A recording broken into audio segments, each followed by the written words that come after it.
क्या आपने हाल ही में विजडम टूथ की सर्जरी करवाई है या फिर करवाने वाले हैं? तो ये वीडियो आपकी रिकवरी को आसान और सुरक्षित बनाने में मदद करेगा। नमस्कार एवरीवन, मैं doctor Renu Chaudhary, consultant prosthodontist and implantologist at doctor Renu dental and multi specialty clinic, Nirman Nagar, Jaipur. इस वीडियो में हम जानेंगे कि विजडम टूथ की सर्जरी के बाद क्या करें और क्या ना करें ताकि आप दर्द और सूजन से बच सकें और रिकवरी बहुत तेजी से और अच्छे से हो।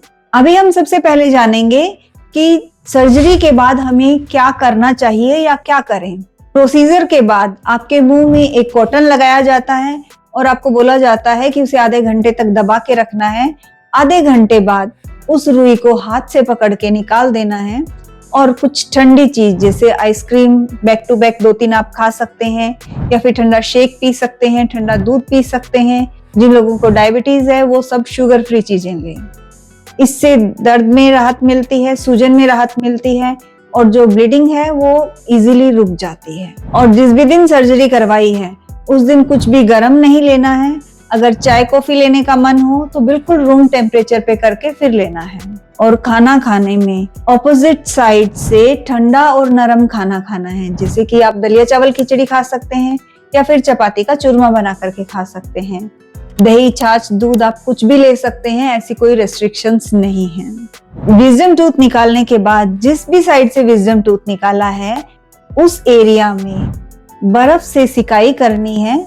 एक बार आपको बर्फ लगानी है, फिर हटानी है, फिर लगानी है, फिर हटानी है। ऐसा 5 से 7 मिनट करना है और दिन में 2 बार करना है। जब भी आप विजडम टूथ सर्जरी करवाओ उसके आने वाले 1-2 दिन आपको कोई भारी वेट नहीं उठाना है। अगर आप जिम करते हैं तो आपको वो नहीं करना है, यानी कि कोई भी भारी काम नहीं करना है। और डॉक्टर की दी हुई दवाइयां बिल्कुल टाइम पे लेनी है। अब सबसे जरूरी बात, क्या नहीं करें। अगर हम क्या नहीं करें इस बात पे स्टिक रहेंगे तो विजडम टूथ सर्जरी के बाद की जो रिकवरी है वो बहुत ही अच्छे से होती है। सबसे पहली और मोस्ट इम्पोर्टेंट बात, आपको कुल्ला नहीं करना है। दांत निकालने के बाद 24 आवर तक आपको स्पिट नहीं करना है। ऐसा करने से या तो खून जो है वो चालू हो जाता है या फिर जो खून का थक्का बना है वो सॉकेट से हट जाता है तो घाव ड्राई हो जाता है। दोनों ही सिचुएशन में घाव भरता नहीं है। दूसरी चीज, पेप्सी, कोका कोला जैसी कोल्ड ड्रिंक्स बिल्कुल नहीं लेनी है। कोई भी फिजी ड्रिंक 7 डेज तक नहीं लेनी है। नंबर 3, स्ट्रॉ का यूज बिल्कुल नहीं करना है। कई बार ऐसा लगता है कि ठीक है सर्जरी करवाई है, स्ट्रॉ से ले लेंगे तो वहां तक कुछ खाना नहीं पहुंचेगा, हाइजीन मेंटेन रहेगा, ये एक अलग बात है। लेकिन स्ट्रॉ का यूज करने से वहां पे नेगेटिव प्रेशर पड़ता है तो खून का थक्का वहां से हिल जाता है, या तो खून चालू हो जाता है या फिर अगेन घाव ड्राई हो जाता है। दोनों ही सिचुएशन में घाव नहीं भरता है, इसलिए स्ट्रॉ का यूज भी नहीं करना है।